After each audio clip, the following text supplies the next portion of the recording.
So இன்னைக்கு periodic டேபிள பத்தி பார்க்க போறோம். ஸோ அந்த டேபிள்லாம் என்ன? எதுக்காக அந்த மாரி வடிவமைச்சாங்க? அதில என்னென்ன இருக்குன்னு நான் பார்க்க போறோம். ஸோ அந்த பீரியாடிக் டேபிள்ல பார்க்கும்போது என்னன்னா, ஒரு ஆட்டம்னா உங்களுக்கு என்னன்னு தெரியும். ஸோ ஆட்டத்தில என்னென்ன இருக்கு? இந்த இடத்துல நியூக்ளியர் இருக்கு நடுவாண்ட. ஸோ நியூக்ளியருக்குள்ள புரோட்டான் இருக்கு. அதுக்குள்ள நியூட்ரான் இருக்கு. இத சுத்திலும் எலக்ட்ரான் இருக்கு. ஸோ இத வச்சு தான் ஆட்டம் சொல்றோம். ஹைட்ரஜன் எடுத்துக்கிட்டோம்னா, ஒரு புரோட்டான், ஒரு எலக்ட்ரான். ஸோ இது வந்து ஹைட்ரஜனுக்கு. ஸோ இந்த மாதிரி ஒவ்வொரு ஆட்டத்துக்கும் அந்த புரோட்டான், எலக்ட்ரான் வந்து மாறும். அதை வச்சு தான் நம்ம பீரியாடிக் டேபிளுங்கிற தனிமை வரிசை அட்டவணை வச்சிருக்கோம். ஸோ இது என்ன ஒவ்வொரு கெமிக்கல் எலமெண்ட்டை பற்றியும் அது குறிக்குது. அதை எப்படி அரேஞ்ச் பண்ணியிருக்குன்னா, அதனோட அட்டாமிக் நம்பர், எலக்ட்ரான் கான்ஃபிகரேஷன், அதனோட கெமிக்கல் ப்ராப்பர்ட்டி இதெல்லாம் வச்சு தான் நம்ம ஆர்டராக பண்ணணும். ஸோ வீட்டில் ஏதாவது ஒன்று அடுக்கி வைக்கணும்னா என்ன பண்ணணும்? ஏதோ ஒரு ஆர்டரில் அடுக்கணும். இப்போ நம்மக்கிட்ட ஸ்கூல் புக் இருக்குது. 1வதுலேருந்து 10வது வரைக்கும் எல்லா ஸ்கூல் புக் எல்லாமே இருக்குன்னா, அந்த புக்கெல்லாம் அடுக்கி வைக்க சொன்னால் என்ன பண்ணுவீங்க? 1வது புக்கு தனியாக அடுக்குவீங்க, 2வது தனியாக, 3வது தனியாக, இப்படி வரிசையாக ஏதாவது ஒரு ஆர்டராக அடுக்கணும். ஸோ அந்த மாதிரி இந்த டேபிளை அட்டவணையில் இந்த கெமிக்கல்லாம் அட்டவணைப்படுத்தணும்னா, அதுக்கு என்ன பண்ணுறாங்கன்னா, அதனோட அட்டாமிக் நம்பர், அதனோட எலக்ட்ரான் எப்படி இருக்குது கான்ஃபிகரேஷன், அதனோட கெமிக்கல் ப்ராப்பர்ட்டிலாம் எப்படி இருக்குது, ஸோ இதெல்லாம் வச்சு தான் அந்த பீரியாடிக் டேபிள் நம்ம அட்டவணைப்படுத்துகிறோம். ஸோ அப்போ அந்த டேபிள் வந்து அதனோட ஸ்ட்ரக்சரை குறிக்குது, ஆட்டெல்லாம் எப்படி இருக்குன்னு, அதாவது அணுக்கள்னு சொல்லுவோம் தமிழில். ஸோ இதில் பார்த்தோம்னா 7 ரோ இருக்குது அந்த டேபிளில். ஸோ அந்த ரோவை என்னன்னு சொல்லணும்னா பீரியட்ஸ்னு சொல்லுவோம். அது அந்த பீரியடில் பார்த்தோம்னா லெஃப்ட்டில் என்ன இருக்கும்? மெட்டல் ஆரம்பித்து நான் மெட்டல் வரைக்கும் இருக்கும். ஸோ மெட்டல்னால் நமக்கு தெரியும். மெட்டல்னால் அது உலோகங்கள்னு சொல்லுவோம். இரும்புலாம் ஒரு உலோகம். ஸோ நான் மெட்டல்னால் இரும்பு இல்லாதெல்லாம் நான் மெட்டல்னு சொல்லுவோம். அதே மாதிரி காலம். ஸோ இந்த காலத்தை பார்த்தோன்னா குரூப்புன்னு சொல்லுவோம். ஸோ இதில் பார்த்தோன்னா ஒரு 18 இது இருக்குது. ஸோ அதாவது 6 குரூப் இருக்குது. அந்த 6 குரூப்பில் பார்த்தோம்னா என்ன இருக்குது? ஸோ 17 எலமெண்ட் இருக்குது. ஸோ அந்த எலமெண்ட்டு அதில் 7 எலமெண்ட் இருக்குது. அதை வந்து ஹாலஜன்னு சொல்லுவோம். அந்த 18வது குரூப் என்ன சொல்லுவோம்னா நோபல் கேஸஸ்ன்னு சொல்லுவோம். இந்த மாதிரி ஒரு 18 குரூப்பாக பிரிச்சிருக்கோம். ஸோ இதில் 4 ரெக்டாங்கிள் பிளாக் நாம் குறிச்சிருங்க. இல்லை அதனோட அட்டாமிக் ஆர்பிட்டை பொறுத்து 4 கட்டங்கள் போட்டிருக்கு. ஸோ இதில் மொதல் என்ன இருக்குன்னு பார்த்தோம்னா ஹைட்ரஜன். ஸோ இதுதான் ஆட்டம். ஸோ அந்த ஹைட்ரஜனுக்கு அட்டாமிக் நம்பர் 1. அது ஒரு புரோட்டான், ஒரு எலக்ட்ரான் இருக்குது. இதுதான் இது. ஸோ இதுலேருந்து பார்த்தா 118 தனிமங்கள் இருக்குது. ஆக்னிசன் இருக்குது. ஸோ இது வரைக்கும் 118 தனிமங்கள் கண்டுபிடிச்சிருக்காங்க. ஸோ அப்போ 1லேருந்து 118 தனிமமாக என்ன பண்ணோம்? வரிசையாக நாம் இந்த பீரியாடிக் டேபிளை அட்டவணைப்படுத்துகிறாங்க. இதில் ஃபஸ்ட்டு 94 தனிமங்கள் பார்த்தோம்னா இந்த ஹைட்ரஜன்லேருந்து புளூட்டோனியம் வரைக்கும். ஸோ இதெல்லாம் பார்த்தோம்னா என்ன இருக்குது? ஸோ நேச்சராகவே நம்ம கண்டுபிடிச்சது, இதெல்லாம் இயற்கையாகவே கண்டுபிடிச்ச தனிமங்கள். ஸோ அதுக்கப்புறம் அந்த 95லேருந்து 118 வரைக்கும் இருக்குல்ல, அந்த தனிமங்கள்லாம் பார்த்தா சிந்தசைஸ் இன் லேப். ஸோ இயற்கையாக இருக்குது. தண்ணி வந்து இயற்கையாக இருக்குது. ஹைட்ரஜன், ஆக்சிஜன், ஸோ இந்த மாதிரி தனிமங்கள் 94 அட்டவணையில் 94 வரைக்கும் உள்ளதெல்லாம் இயற்கையாக உள்ள தனிமங்கள். ஸோ மண்ணில் இருக்கும், தண்ணியில் இருக்கும், கடலில் கிடைக்கக்கூடியது. அந்த 95லேருந்து 118 வரைக்கும் அட்டவணைப்படுத்துகிறாங்க. அது பார்த்தோம்னா நாம் உருவாக்கினது. ஸோ லேபில் நாம்ளே சிந்தசிஸ் பண்ணி புதுசாக உருவாக்குறது. நியூக்ளியர் ரியாக்டர்லேயோ அணு உலையிலையோ அந்த மாதிரி அணுக்கரு நிகழ்வு நடக்கும்போது அதில் உருவாக்குறது தான் அந்த 95லேருந்து 118 வரைக்கும் உள்ள தனிமங்கள். ஸோ சிந்தசைஸ் பண்ணும்போது பார்த்தோம்னா ஹையர் அட்டாமிக் நம்பர், ஸோ அதாவது அணு எண் அதிகமாக உள்ளது. ஸோ அதை பார்த்தோன்னா அந்த லாஸ்ட்டில் அந்த 8th ரோல் இருக்கும். அது எதுக்குன்னா அது வந்து அதனோட எக்ஸ்டென்ஷன். ஸோ இப்படியே அதுக்கப்புறம் புதுசாக தனிமங்களை கண்டுபிடிச்சி ஆட் பண்ணுறதுக்காக அதை வந்து கடைசியாக வச்சுருக்கேன். அதுக்கப்புறம் வரலாம் அடுத்ததில் வரும். ஸோ இதில் இந்த சிந்தட்டிக் ரேடியோ ஐசோட்டோப், அதாவது அணுக்கதிர்வீச்சுன்னு நான் படிச்சிருப்போம். அந்த அணுக்கதிர்வீச்சை உருவாக்குறதுலாம் நம்ம லேபில் உருவாக்கி நிறையா தான் நம்ம கண்டுபிடிச்சிருக்கோம். ஸோ அந்த டேபிளில் பார்த்தோம்னா என்ன இருக்கும்? ஒவ்வொன்றும் ஒரு குறிப்பிட்ட வேவில் தான் நம்ம அரேஞ்ச் பண்ணுறோம். ஸோ இதை பார்த்தோன்னா அந்த அரேஞ்ச்மெண்ட் பார்த்தோம்னா அந்த தனிமத்தை பற்றின ஒரு சில தகவலை நமக்கு தெரியும். அதை வந்து நம்ம good accuracy, physical property, chemical ப்ராப்பர்ட்டிலாம் இருக்குது. ஸோ அதெல்லாம் வச்சு நமக்கு அக்யூரேசியை நமக்கு சொல்லும் இந்த டேபிள். ஸோ இந்த ஒவ்வொரு எலமெண்ட்டும் பார்த்தோம்னா மற்ற எலமெண்ட்டோட எப்படி ரியாக்ட் பண்ணும். ஸோ அதெல்லாம் வச்சு தான் அந்த பீரியாடிக் டேபிளும் டிசைன் பண்ணியிருக்காங்க. ஸோ அதில் இந்த 118 எலமெண்ட்டும் அதனோட பேசிக் இன்ஃபர்மேஷன் எப்படிங்கிறத நாம் என்ன பண்ணலாம், இந்த அட்டவணையை பற்றியே நாம் தெரிஞ்சிக்க முடியும். ஸோ இதுக்கெல்லாம் தான் நாம் இது வந்து பயன்படுது. அப்போ இந்த டேபிளில் பார்த்தோம்னா என்ன இருக்குது, so row and column, so இது 2 இருக்குது. இப்படி கட்டம் கட்டமாக போடுறோம்னு வச்சுக்க. ஸோ மேலேருந்து இப்படி கீழே போட்டோம்னா அதை என்ன சொல்லுவோம், இதை வந்து காலம்னு சொல்லுவோம். ஸோ இதை இப்படி கோடு போட்டு இப்படி பிரித்தோம்னா இதை வந்து ரோ. ஸோ ரோ அண்டு காலமாக இந்த மாதிரி பிரித்து தான் நாம் ஒரு டேபிள் போட்டிருக்கோம்.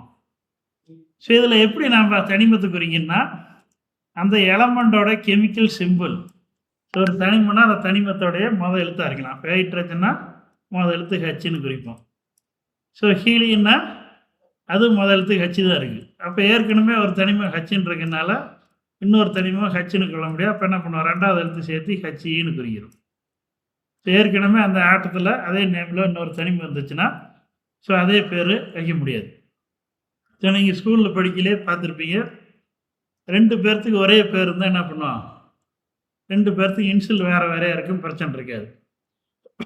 ஸோ 2 பேர்த்துக்கும் ஒரே பேர் ஒரே இன்சில் இருந்துச்சுன்னா என்ன பண்ணோம், அப்போ என்ன பண்ணுவாங்க, அது 2 பேர்த்தையும் வித்தியாசப்படுத்தி காட்டுறதுக்காக இன்னொரு இன்சில் சேர்த்துக்காங்க. ஸோ அம்மாவோட நேமோட இன்சிலோ அல்லது இவரோட பேரோ அப்படி சேர்த்து 2 இன்சில் வச்சுருவாங்க. ஸோ ஒரு சிலர் பார்த்தீங்கன்னா 2 இன்சில் வச்சுருப்பாங்க. அது காரணம் பார்த்தோம்னா ஒரே பேரில் ஒரே இன்சிலில் 2 பேர் இருந்தால் 2 பேர்த்துக்கு வித்தியாசம் தெரியாது. ஸோ அந்த மாதிரி ஹைட்ரஜனையும் ஹச்சு, ஹீலியத்தையும் ஹச்சுன்னு வைக்க முடியாது. ஸோ 2க்கு வித்தியாசம் தெரியாதனால ஹீலியத்துக்கு என்ன பண்ணுறோம், 2 எழுத்து சேர்த்து வச்சுருக்கோம். சேர்த்த மாதிரி அப்படி தான் நம்ம அந்த தனிமத்துக்கு பேர் வைக்கணும். இந்த ஒரு எழுத்து தான் அந்த கட்டத்தில் குறிக்கும். ஸோ இதில் பார்த்தோம்னா அதோடைய அட்டாமிக் நம்பர் அந்த எழுத்துக்கு பக்கத்தில் குறிப்போம். அது கீழே இருக்கும். அதுக்கு மேலே பார்த்தோம்னா அட்டாமிக் வெயிட், அதாவது மாசுன்னு குறிப்போம். ஸோ இப்போ இந்த ரோவெல்லாம் என்ன சொல்கிறோம், ஸோ இப்படி போகிறதெல்லாம் ரோன்னு சொல்கிறோம். இப்படி போகிறது அதை வந்து பீரியட்ஸ்னு குறிப்போம். ஸோ மேலேருந்து இப்படி வர்ற காலத்தை வந்து குரூப்புன்னு பிரிக்கணும். ஸோ இதுதான் பீரியாடிக் டேபிள் வருது. ஸோ இதுதான் இந்த பீரியாடிக் டேபிளோட அட்டவணை.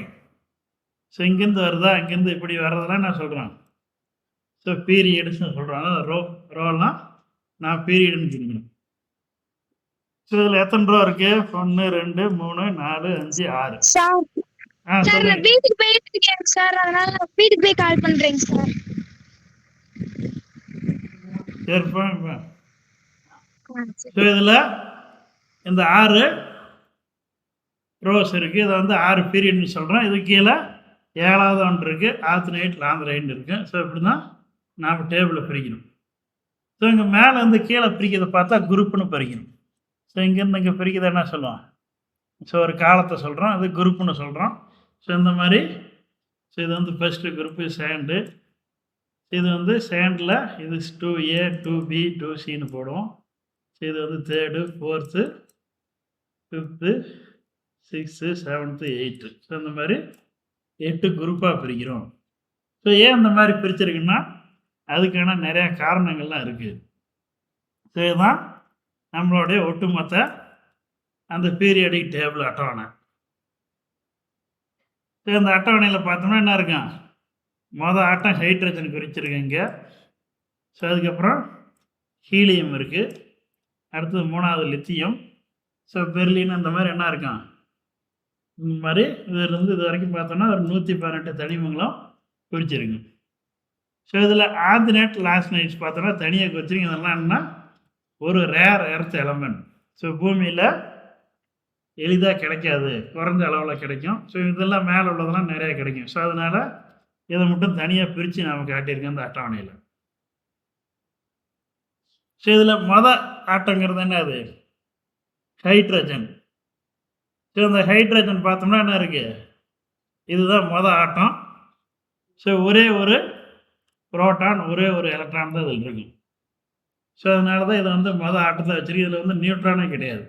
நியூட்ரானை எல்லா தனிமம் பார்த்தோம்னா இந்த ஹைட்ரஜன் தான். ஸோ அதனால தான் இதை வந்து பீரியாடிக் டேபிளில் முதல்ல வச்சுருங்க. ஒரு புரோட்டான் ஒரு எலக்ட்ரான். ஸோ அதனால் இதனோட அட்டாமிக் நம்பர் வந்து 1. இதுக்கு வந்து ஒரு யூனிக்யூ இதுக்கான ஸ்பெஷலான ப்ராப்பர்ட்டி இருக்குது. ஸோ 2 ஆட்டானா இருக்காது, ஒரே அட்டாமிக் நம்பரில் இருக்காது. ஸோ அட்டாமிக் நம்பர் 1ன்னா அது ஹைட்ரஜன் மட்டும்தான். ஸோ 2 வேறு தான் இருக்கும். ஒரே அட்டாமிக் நம்பர் உள்ள 2 ஆட்டம் எதுவுமே இருக்காது. ஸோ அந்த மாதிரி இதில் எப்படி நம்ம சிம்பிளை குறிக்கிறோன்னா நைட்ரஜனா என்னங்கிற எழுத்தால் குறிக்கிறோம். ஸோ அடுத்து என்ன பண்ணுறோம்? So sodium.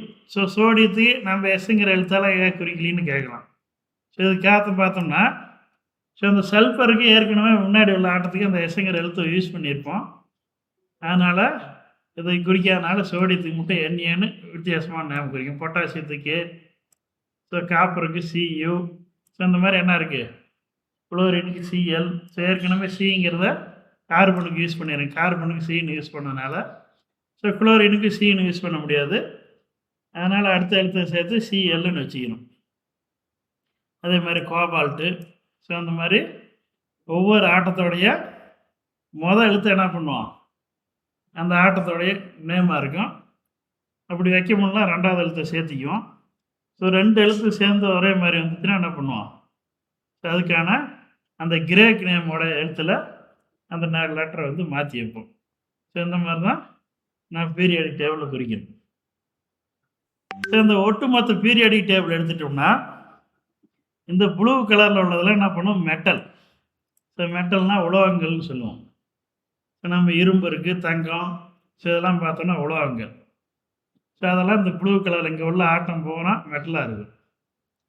இந்த பச்சை கலரில் உள்ளதெல்லாம் என்ன சொல்லுவோம்? நான் மெட்டல். ஸோ நான் மெட்டல்லாம் என்ன சொல்லலாம்? நம்ம பேப்பரு, பிளாஸ்டிக்கு, மரம், ஸோ இந்த மாதிரி உள்ளதெல்லாம் நான் மெட்டல். ஸோ இந்த ரோஸ் கலரில் உள்ளதெல்லாம் என்ன சொல்லுவோம்னா மெட்டல் அலாய்டு. அதாவது என்ன இருக்குது? மெட்டலும் இல்லை, நான் மெட்டலும் இல்லை, உலோகங்கள் இல்லை, உலோகம் இல்லாத பொருளுங்கள் கிடையாது, அலோகங்கள்னு சொல்லுவோம். இதெல்லாம் என்ன பண்ணுவோம்? ஸோ 2ம் மிக்ஸ் ஆனது. அதாவது செமி கண்டக்டர்னு இங்கிலீஷ் சொல்லுவோம், குறை கடத்திகள்னு நாம் சொல்லுவோம். மெட்டலாகவும் இருக்காது, மெட்டல் இல்லாத இருக்காது, 2 சேர்ந்த பண்புடையதாக இருக்கும். ஸோ இந்த மாதிரி தான் நம்ம டேபிளை அரேஞ்ச் பண்ணியிருக்கோம். ஸோ எதுக்காக இப்படி குறிச்சிருக்கோன்னா இந்த ரீசனுக்காக தான் நம்ம இப்படி பிரித்து வச்சுருக்கோம் டேபிளை. ஸோ இப்போ மெட்டல்லாம் நமக்கு என்னென்னு தெரியும். இது வந்து குட் கண்டக்டர். ஸோ எலக்ட்ரிசிட்டி நல்லா கண்டக்ட் பண்ணும், ஹீட்டிங் கண்டக்ட் பண்ணும். ஸோ உதாரணம் பார்த்தோம்னா காப்பரு, அலுமினியம், சில்வரு, நம்ம யூஸ் பண்ணுற தங்கம், இரும்பு, ஸோ இது எல்லாமே மெட்டல். இது கரண்ட்டும் கண்டக்ட் பண்ணும், ஸோ ஹீட்டும் கண்டக்ட் பண்ணும். ஸோ இந்த மெட்டல்லாம் பார்த்தோம்னா என்ன இருக்கும்? ஷைனாக இருக்கும். இதை வந்து யூஸ் பண்ணால் நல்லா ஷைனிங்காக பார்க்குறதுக்கு இருக்கும். ஸோ மெட்டல் பார்த்தோம்னா அதே மாதிரி டஸ்ட் லைட் ஆகும். ஸோ அதாவது இரும்பு தண்ணி போட்டுச்சுன்னா துரு பிடிக்கும். So metal are malleable. So இதை என்ன பண்ணலாம்? உருக்க முடியும். ஸோ இதை வந்து நெருப்பில் காய்ச்சினா மெட்டலை உருக்க முடியும். தங்கத்தை உருக்கலாம், இரும்பு உருக்கலாம். ஸோ இதெல்லாம் வந்து நாம் உருக்க முடியும். ஸோ இதனோட கெமிக்கல் பார்த்தோம்னா இது வந்து தண்ணியோட ரியாக்ட் பண்ணும். ஸோ எந்த மெட்டலில் தண்ணியோட ரியாக்ட் பண்ணாலும் ஸோ அங்கே வந்து துரு பிடிக்கும், கரெக்ஷன் ஆகும்.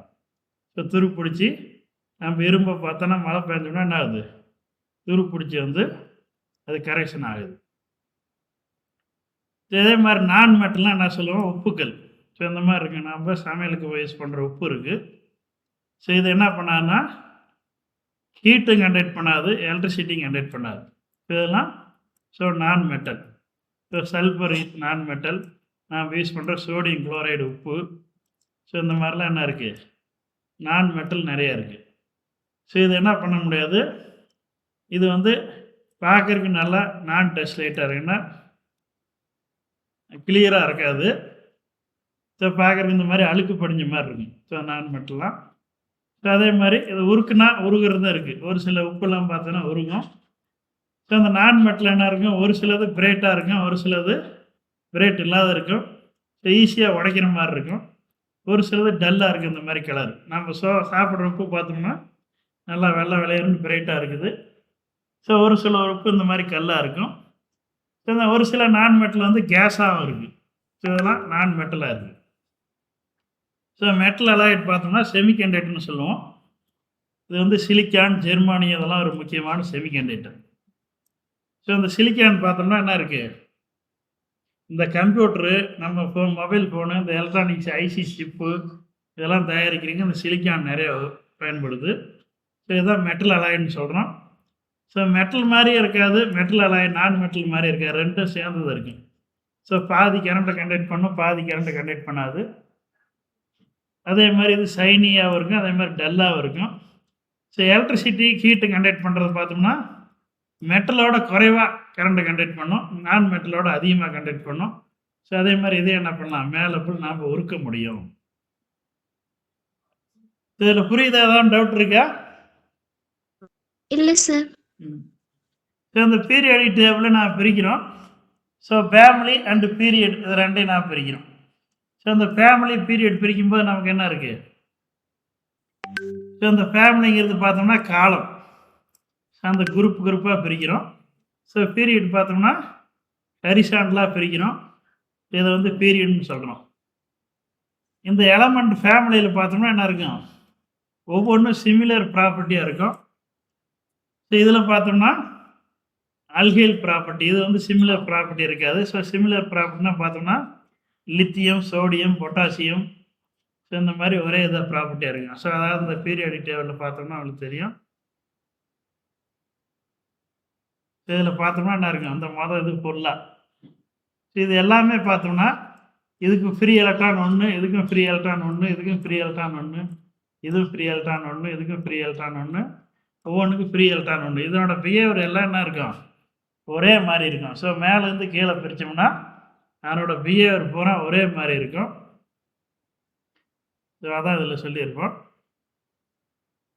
ஸோ இந்த எலமெண்ட்லாம் பார்த்தோம்னா அதாவது வேலன்ஸ் எலக்ட்ரான் ஈக்குவலாக இருக்கும். ஸோ இந்த கட்டத்தில் வேலன்ஸ் எலக்ட்ரான் 1, அடுத்தது 2, அடுத்து 3, இப்போ 4 இருக்கும். ஸோ நான் அடுத்து நான் டீட்டெயிலாக சொல்கிறேன்.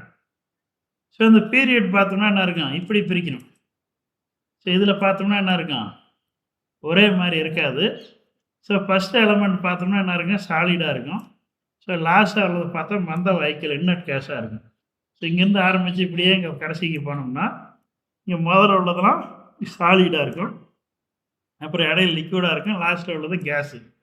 ஸோ அந்த கேஸ் எப்படி இருக்குன்னா இன்னட் கேஸாக இருக்கும். ஸோ இந்த மாதிரி தான் இந்த ஃபேமிலி பீரியடை நான் பிரிச்சிருக்கோம். ஸோ இதில் கட்டத்தை எடுத்துக்கிறோம். So alkyne earth metal,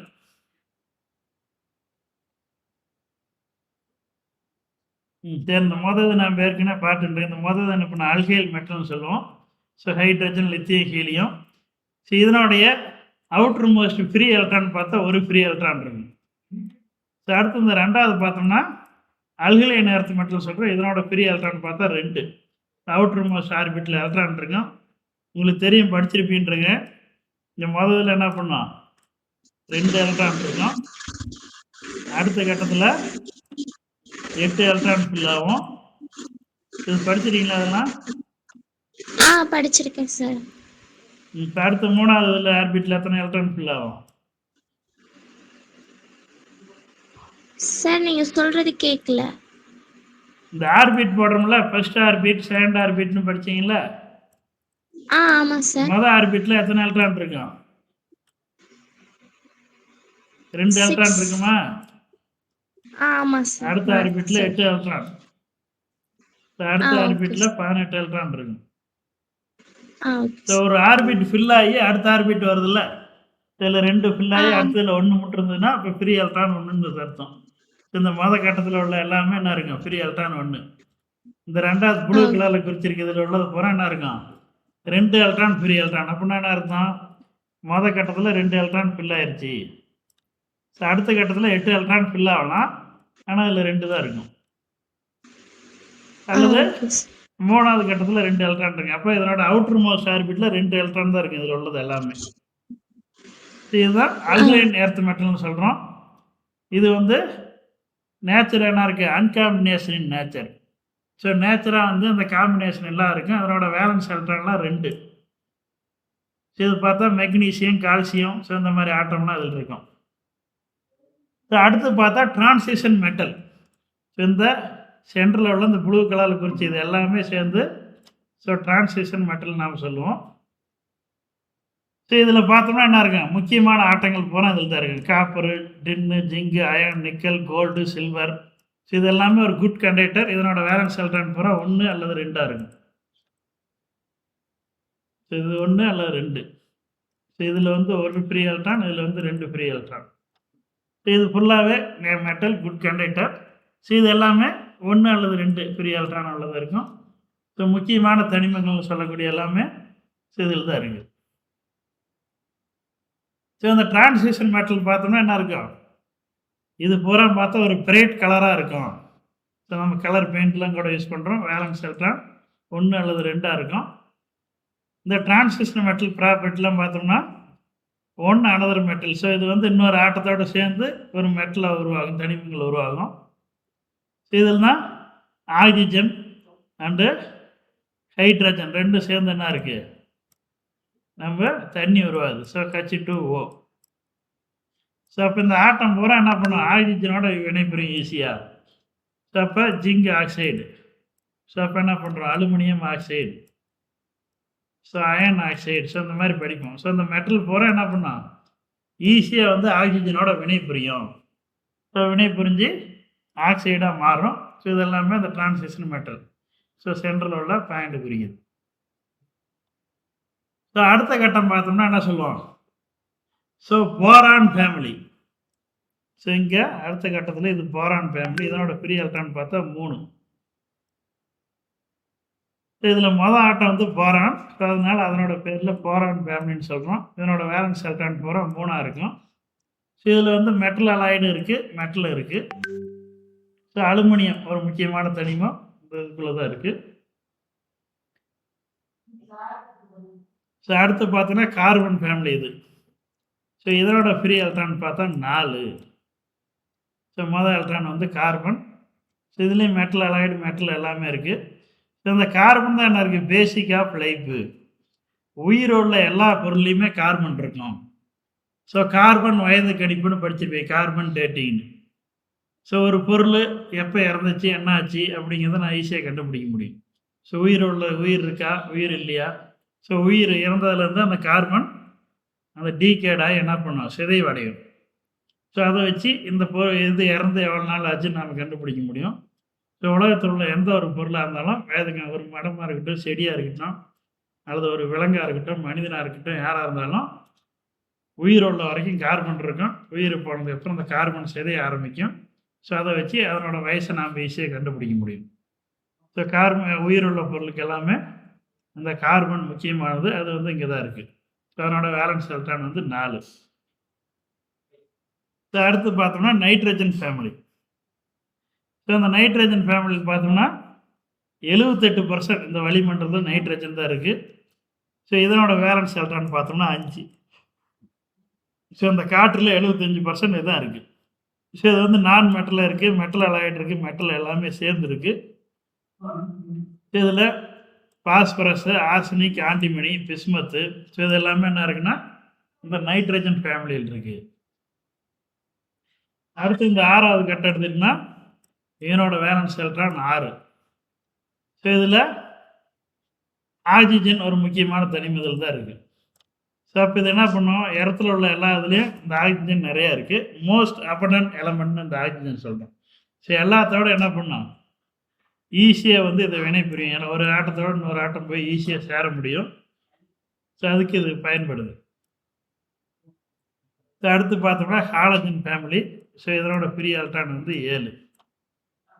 so இது என்ன பண்ணோம், chlorine, fluorine, bromine, iodine, arsenide. So அதெல்லாம் இருக்குது. இதில் வேலன்ஸ் எலக்ட்ரான் வந்து 7. ஸோ இது எல்லாமே நான் மெட்டல். ஸோ இப்போ இது என்ன பண்ணோம், அல்கைல் மெட்டலோட ரியாக்ட் பண்ணோம். அப்போ இதுக்கு என்ன பண்ணோம், ஒரு எலக்ட்ரான் வேணும். ஸோ 8 எலக்ட்ரான் இருந்தால் ஃபில் ஆகிருக்கு. அப்போ இதில் வந்து 7 எலக்ட்ரான் இருக்குது. அப்போ இது ஃபில் ஆகணும்னா இன்னும் ஒரு எலக்ட்ரான் வேணும். அப்போ ஒரு எலக்ட்ரான் வேணும்னா யார்கிட்ட போய் கேட்க முடியும், இந்த மொதல் இதில் இருக்குல்ல அல்கைல் மெட்டல். ஸோ இதெல்லாம் ஒரு எலக்ட்ரான் ஃப்ரீயாக இருக்குது.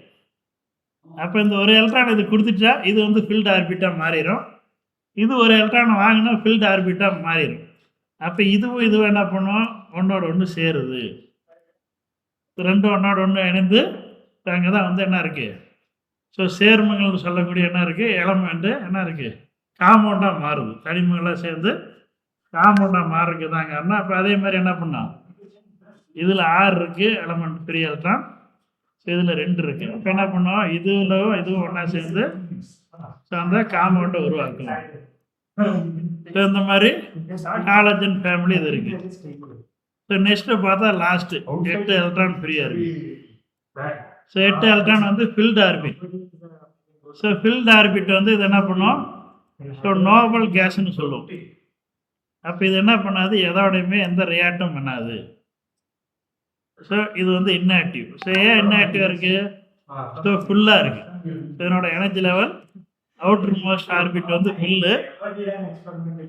ஸோ இப்போ நான் ஃபுல்லாகிட்டா என்ன பண்ணுவோம், மதியம் சாப்பிட்றோம், சாப்பிட்டதுக்கப்புறம் ஃபுல்லாகிட்டா என்ன பண்ணுவோம், எந்த வேலை எந்த ரியாக்ஷன் எதுவுமே பண்ண மாட்டோம். என்ன பண்ணுவோம், சைலண்டாக தூக்கம் வந்துடும்.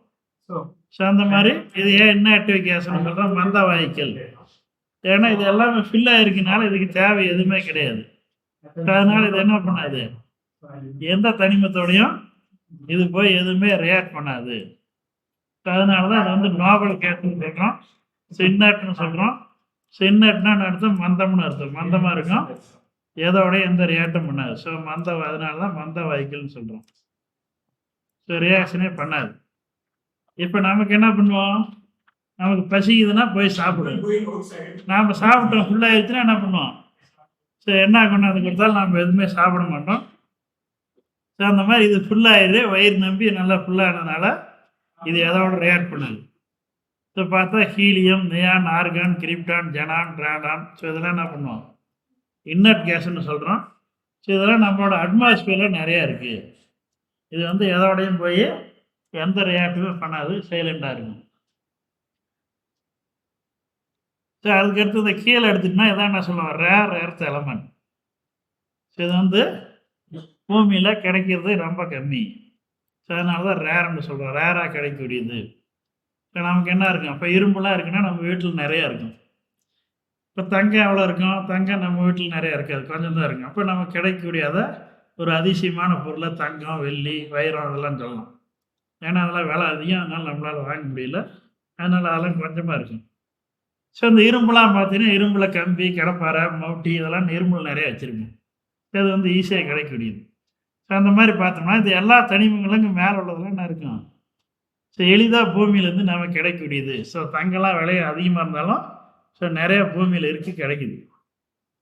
ஆனால் இந்த கட்டத்தில் உள்ள ஆற்றலாம் என்ன இருக்குது, ஸோ பூமியிலே அதிகம் இல்லை, ரொம்ப கம்மியாக இருக்குது.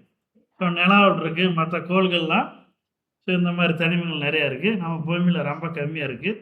ஸோ அதுதான் லாந்தனைடு அண்ட் ஆஸ்னைடு சீரீஸ்னு சொல்கிறோம். இது கிடைக்காதனால தான் தனியாக ஒரு கட்டம் போட்டு தனியாக கீழே பிரித்து வச்சுருக்கோம். ஸோ பூமியில் ரொம்ப கிடைக்கக்கூடியத ரொம்ப அரிதான தனிமங்கள். ஸோ அதனால தான் ரேர் எர்த் எலமெண்ட்னு சொல்லணும். ஸோ இதில் பார்த்தோம்னா என்ன இருக்கும், ஸோ யுரேனியம் சீரீஸும் கீழே இருக்குது. ஸோ இதெல்லாம் அதே மாதிரி மனிதனால் உருவாக்கக்கூடிய தனிமங்களும் இதில் சேர்ந்துருக்கு. இந்த தனிம வரிசை அட்டவணையை பார்த்தோம்னா என்ன பண்ணார், மேண்ட்லிங். ஸோ இவர் தான் இந்த பீரியாடிக் டேபிளை கிரியேட் பண்ணார். இப்போ நாம் யூஸ் பண்ணுற இந்த பீரியாடிக் டேபிள் உருவாக்கின்னு வருது இந்த மேண்ட்லிப்புங்கிறவர் தான். ஸோ இவர் என்ன பண்ணார், அந்த தனிமத்தோட அட்டாமிக் மாஸ், அதனோட கெமிக்கல் ப்ராப்பர்ட்டி, ஸோ இது எப்படி ரியாக்ட் பண்ணுது, இதெல்லாம் வச்சு தான் என்ன பண்ணார், அந்த ஆட்டத்தை அந்த பீரியாடிக் டேபிளில் வகைப்படுத்தினார். ஸோ அதே மாதிரி கடைசியாக என்ன பண்ணார், பிளாங்காக இடம் விட்டுருந்தார். ஸோ புதுசாக தனிமங்கள் கண்டுபிடிச்சா அதில் ஆட் பண்ணிக்கிற மாதிரி அதுக்காக கேப் விட்டு வச்சு இது மாதிரி தான் தனிமங்களை வகைப்படுத்தியிருந்தார். ஸோ இதெல்லாம் கேப் இப்போ வந்து ஃபில் பண்ணியிருக்கு. ஸோ அவர் கண்டுபிடிக்கல, இங்கெல்லாம் எம்டியாக விட்டுருந்தார். ஸோ அதுக்கப்புறம் தனிமங்களை கண்டுபிடிச்சா இங்கே ஆட் பண்ணிக்கலாங்கிறதுக்கு விட்டுருந்தார். ஸோ இதுதான் நாம் யூஸ் பண்ணக்கூடிய பீரியாடிக் டேபிள். ஸோ இதில் பார்த்தா இந்த ஒவ்வொரு எழுத்து என்ன குறிக்கும், அந்த ஒவ்வொரு தனிமங்களை குறிக்கும். ஸோ இந்த மேலே உள்ள நம்பர் இருக்குல்ல, 1, 2, 3 தான் இருக்குது. இது என்ன பார்த்தோன்னா அட்டாமிக் நம்பர். ஸோ அதாவது அதில் எத்தனை புரோட்டான் இருக்குது, எத்தனை எலக்ட்ரான் இருக்குன்னு குறிக்கும். ஸோ அப்படி தான் இந்த டேபிள் குறிச்சிருக்காங்க. ஸோ இது கீழே ஒரு நம்பர் இருக்குது, அது வந்து மாஸ் நம்பர். ஸோ அதுவும் போட்டும் பீரியாடிக் டேபிளை வரிசைப்படுத்தியிருப்பாங்க. சரி, இந்த உலகத்தில் உள்ள எல்லா பொருளும் என்ன இருக்கு? ஒரு ஆட்டமும் இன்னொரு ஆட்டமும் சேர்ந்து பாண்ட் ஃபார்ம் ஆகி தான் மாலிக்யூல் உருவாகுது. அந்த மாலிக்யூல் எல்லாம் ஒன்றா சேர்ந்து தான் உலகத்தில் உள்ள எல்லா பொருளும் உருவாகுது. இப்போ நாம் பார்க்கக்கூடிய சாலிடாக இருக்கட்டும், லிக்யூடு, கேஸு, அதெல்லாம் நாம் பயன்படுத்தக்கூடிய எல்லா பொருளும், உலகத்தில் பார்க்கக்கூடிய அத்தனை பொருளும் என்ன இருக்குது? எல்லாம் ஆட்டங்கள்லாம் சேர்ந்து மாலிக்யூலாக உருவாகுது. மாலிக்யூல்லாம் சேர்ந்து தான் நாம் பயன்படுத்தக்கூடிய அத்தனை பொருள் இருக்குது. ஸோ டம்ளராக இருக்கட்டும், தட்டாக இருக்கட்டும், ஃபோனாக இருக்கட்டும், நோட்டாக இருக்கட்டும், பேனாலேருந்து எல்லாமே உலகத்தில் உள்ள அத்தனை பொருளும் இந்த ஆட்டத்தால் உருவானது. அப்போ இதில் இருந்தால் ஒரே ஒரு ஆட்டம் மட்டும் தனியாக இருந்துச்சுன்னா அதை என்ன பண்ணுவோம்? பியூர் சப்ஸ்டன்ஸ்னு சொல்கிறோம். ஸோ 2-3 ஆட்டம் சேர்ந்து ஒரு பொருளை உருவாக்கணும்னா அதுக்கு பேர் காம்பவுண்டுன்னு சொல்கிறோம். ஸோ காம்பவுண்டு பார்த்தோம்னா மிக்சர். 2-3 ஆட்டம் சேர்ந்து இருக்கும். ஸோ இப்போ தண்ணின்னா பார்த்தோம்னா அது ஒரு compound. So H2O. So hydrogen, oxygen சேர்ந்து உருவாகுது. ஸோ இரும்பு மட்டும் தனியாக இருக்குன்னா அதை என்ன சொல்லலாம்? அது வந்து பியூர் எலமெண்ட்னு சொல்கிறோம். ஸோ நம்ம தங்கம் கூட பியூர் கிடையாது. அதோடு சேர்ந்து என்ன காப்பரும் சேர்ந்து தான் 96% தங்கம் இருக்குது, 4% காப்பரும் சேர்ந்து தான் நம்ம நகையெல்லாம் செய்கிறாங்க. ஸோ அதே மாதிரி பார்த்தோன்னா சோடியம் குளோரைடு. ஸோ சோடியமும் குளோரினும் சேர்ந்து தான் என்ன இருக்குது? அது ஒரு காம்பவுண்ட் உருவாகுது. ஸோ இப்போ இது 2 சேரையில் இதில் ஒரு பியூட்டியான ஒரு அருமையானது இருக்குது. இந்த சோடியம் பார்த்தோம்னா ஒரு வெடிப்பொருள். ஸோ இதை வந்து காற்றுல வைக்க முடியாது. காற்றுல வெளியில் வச்சோம்னா வெடிச்சிடும். அதனால் என்ன பண்ணுவோம்னா இந்த மண்ணெண்ணெய்க்குள்ளே போட்டு இந்த சோடியத்தை வச்சுருப்பாங்க. இந்த குளோரினை தனியாக போட்டோம்னா அது வந்து இந்த ஒரு விஷம். ஸோ குளோரினை தனியாக சாப்பிட்டோம்னா இறந்துடுவாங்க. அது ஒரு விஷ வாயு. ஸோ குளோரினுங்கிறது. இந்த சோடியத்தையும் குளோரினும் சேர்க்கும்போது என்ன பண்ணுது? 2 சேர்க்கும்போது சோடியம் குளோரைடு. ஸோ சோடியம் குளோரைடுன்னா என்ன சொல்லுங்க பார்ப்போம்.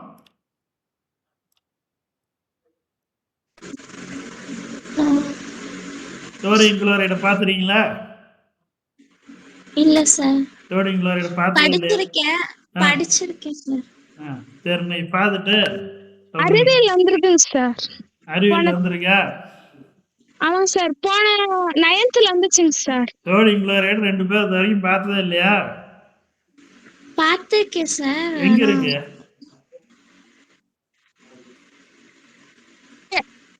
வேதியியல் வருதானுங்க சார் இது. வேதியியல் வருது. நீங்க நேரில் பார்த்துட்டீங்களான்னு? பார்த்தது இல்லைங்க சார். சரி, இன்னைக்கு போய் பார்த்துருங்க. வீட்டில் போய் உங்கள் சமையல் ரூமில் போனீங்கன்னா சாப்பாட்டுக்கு உப்பு அள்ளி போடுறாங்கல்ல, அந்த உப்புக்கு பேர் தான் சோடியம் குளோரைடு.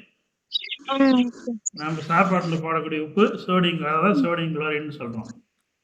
அந்த உப்பு வந்து எவ்வளோ டேஸ்ட்டாக இருக்குது, நல்லா இருக்குது. உப்பு இல்லைன்னா சாப்பாடே நல்லா இருக்காது. ஸோ இந்த உப்பை தான் நாம் சாப்பிடணும். இந்த உப்பில் சோடியம் தனியாக இருந்துச்சுன்னா அது வந்து வெடிப்பொருள். ஸோ குளோரின் தனியாக இருந்தால் அது வந்து விஷம் ஆகி விஷம். 2 சேர்த்து சோடியம் குளோரைடு உப்பாக மாறிட்டா சாப்பிடக்கூடிய பொருளாக மாறிடுச்சு. அப்போ 2 தனிமம் சேரும்போது என்ன இருப்பாருங்க? ஸோ இது என்ன இருக்குது? நாம் சாப்பிடக்கூடிய டேபிள் சால்ட் உப்பு. ஸோ சோடியங்கிறது ஒரு எக்ஸ்போஸ் மெட்டல், குளோரின்ங்கிறது ஒரு பாய்சனஸ் கேஸு. 2 சேர்ந்து என்ன இருக்கு? எதுல இருந்துங்க சார் தயாரிக்கிறாங்க? உப்பு எதுல இருந்துங்க சார் தயாரிக்கிறாங்க? உப்பு கடல் தண்ணியிலேருந்து தயாரிக்கிறாங்க. கடல் தண்ணியை வந்து கடல் உப்பாக இருக்கா, அந்த தண்ணியை தூக்கி கொண்டாந்து மண்ணில் ஊற்றி வச்சுருவாங்க. அது வந்து வெய்ய அடிக்கும் போது அப்படி தண்ணி எல்லாம் ஆவியாக போயிடும். ஸோ ஆவியாக போயிட்டோம்னா அதுக்கப்புறம் அந்த உப்பு படிஞ்சிருக்கும். ஸோ அதை அப்படியே சுரண்டி எடுத்து அதான் சாக்கில் கட்டி கொண்டாங்க. நம்ம வீட்டில் கூட செய்யலாம். உப்பு தண்ணி இருந்துச்சுன்னா நீங்கள் கூட செஞ்சு பார்க்கலாம். உப்பு தண்ணி இருந்துச்சுன்னா ஒரு தட்டில் ஊற்றி வெயில் வச்சுட்டிங்கன்னு வச்சுங்க. ஸோ 2-3 நாளில் அந்த தண்ணியெல்லாம் ஆவியாக போயிடும். அந்த தட்டில் பார்த்தா உப்பு அப்படியே படிஞ்சிருக்கும். ஸோ இப்படி தான் பெரிய லெவலில் பண்ணுறாங்க. அது வந்து மண்ணில் பண்ணுவாங்க. மண்ணில் தரையில் ஊற்றி அந்த தரையில் ஆவியாக போனதுக்கப்புறம் அந்த மேலே அந்த உப்பு மட்டும் சுரண்டி எடுப்பாங்க. ஸோ இதில் இன்னொரு வாழ்க்கை இதுவும் இருக்குது. 2 இதுவும் தனித்தனியாக இருக்கையில் வேறு மாதிரி இருக்குது. ஸோ நாமளும் அப்படி தான் இருப்போம். நாம் தனியாக இருக்கும்போது நம்ம கேரக்டர் வேறையாக இருக்கும், பிஹேவியர் வேறு மாதிரி இருக்கும். ஸோ நம்ம ஃப்ரெண்டு தனியாக இருக்கீங்களா, அவங்களோட கேரக்டர் வேறு மாதிரி இருக்கும், பிஹேவியர் வேறு மாதிரி இருக்கும். ஸோ 2 பேரும் ஒன்றா சேர்ந்து போகிறாங்கன்னா மாறிடுவாங்க. ஸோ உதாரணத்துக்கு ஒருத்தருக்கு இட்லி பிடிக்குன்னு வச்சுக்கும், இன்னொருத்தருக்கு தோசை பிடிக்குன்னு வச்சுக்கும். 2 பேரும் ஒன்றா கடைக்கு போனால் என்ன பண்ணுவோம்? நீங்கள் இட்லி வேணுமையா, தோசை வேணுமா, அப்புறம் 2 பேர்த்துக்கு வேண்டான்ட்டு வேறு ஒன்று பூரி சாப்பிட்டுட்டு இருப்பீங்க 2 பேரும் சேர்ந்து. அப்புறம் 2 பேர்த்தோட கேரக்டர் மாறுது. அப்போ இந்த 2 தனிமம் தனியாக இருக்கையில் வெவ்வேறு கேரக்டராக இருந்தாலும் ரெண்டும் ஒன்றா சேரும்போது நாம் சாப்பிடக்கூடிய நல்ல உப்பாக மாறுது. அப்போ இதனோட விஷத்தன்மை இல்லை, இதனோட வெடிக்கக்கூடிய தன்மையும் போயிடுது. அப்போ இந்த மாதிரி ஒரு எலமெண்ட் இன்னொரு எலமெண்ட்டோடு சேர்ந்து காம்பவுண்டாக மாறும்போதோ அல்லது மிக்சராக மாறும்போதோ என்ன இருக்கும், அதனுடைய குணநலங்கள் மாறும். ஸோ இப்படி தான் நிறைய உலகங்கள்லாம் மாறி இருக்கு. ஸோ அதே மாதிரி தண்ணி. So H2O பார்த்துறீங்களா?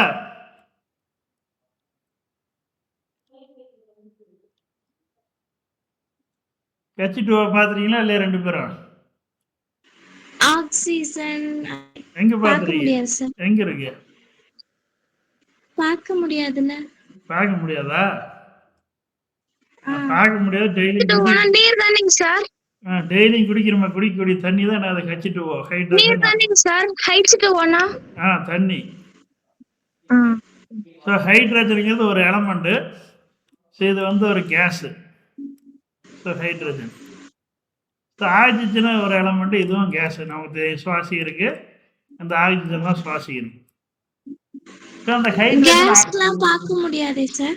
கேஸ்னா காற்று. நம்ம சுவாசிக்கணும்னா காற்று ஊதுனா வாயிலிருந்து அதில் காற்று, அதுதான் கேஸு. இதுவும் கேஸு, இதுவும் கேஸு. ஹைட்ரஜனும் கேஸு, ஆக்சிஜனும் சேர்ந்தது. அந்த ஹைட்ரஜன் ஆக்சிஜன் சேர்ந்ததும் தண்ணியாக மாறிடுது. ஸோ தண்ணி வந்து லிக்விடாக மாறிடுது. ஸோ ஹைட்ரஜன் ஆக்சிஜன் சேர்ந்து காம்பவுண்ட் ஆஃப் வாட்டராக உருவாகுது. ஸோ அப்போ என்ன இருக்கும், ஸோ சால்ட்டு வாட்ரு இதெல்லாம் ரெண்டும் மிக்ஸ் ஆகி என்ன இருக்கு, அது ஒரு வேற ஒரு ப்ராப்பர்ட்டியாக மாறுது. ஸோ இப்போ கடலில் போகும்போது இதுவே உப்பாக மாறுது. ஸோ அப்போ என்ன இருக்குது, இதில் நிறைய மிக்சர் இருக்குது. ஸோ அந்த உப்பில் கடல் தண்ணியில் என்ன இருக்குது, ஹைட்ரஜன் ஆக்சிஜன் ப்ளஸ் உப்பு எல்லாம் கலந்துருக்கு. ஸோ இந்த மாதிரி ஒரு எலமெண்ட்டு இன்னொரு எலமெண்ட்டும் சேர்ந்து வேறு இது உருவாக்குது. ஸோ அந்த மிக்சரை என்ன பண்ணுது, செப்பரேட்டாக பிரித்தா அதனோட பிசிக்கல் மீனிங் வேறையாக இருக்கும். ஸோ காம்பவுண்டு செப்பரேட்டாக பிரித்தா அதனோட கெமிக்கல் ப்ராப்பர்ட்டி வேறையாக இருக்கும். ஸோ ஒவ்வொரு எலமெண்ட்டும் பியூர் சப்ஸ்டண்டாக இருக்கும். அந்த மாதிரி இந்த மாதிரி சேர்ந்துருக்கு அட்டாமிக் பார்ட்டிகள். செப்பரேட்டாக தனியாக பிரித்தோம்னா அதான் ஆட்டம். ஆட்டம் ஒன்றோட ஒன்று சேர்ந்தோம். ஸோ இந்த மாதிரி நிறைய இது இருக்கும். ஸோ இதுதான் ஒட்டுமொத்த பீரியாடிக் டேபிள். ஸோ இதில் ஏதாவது சந்தேகம்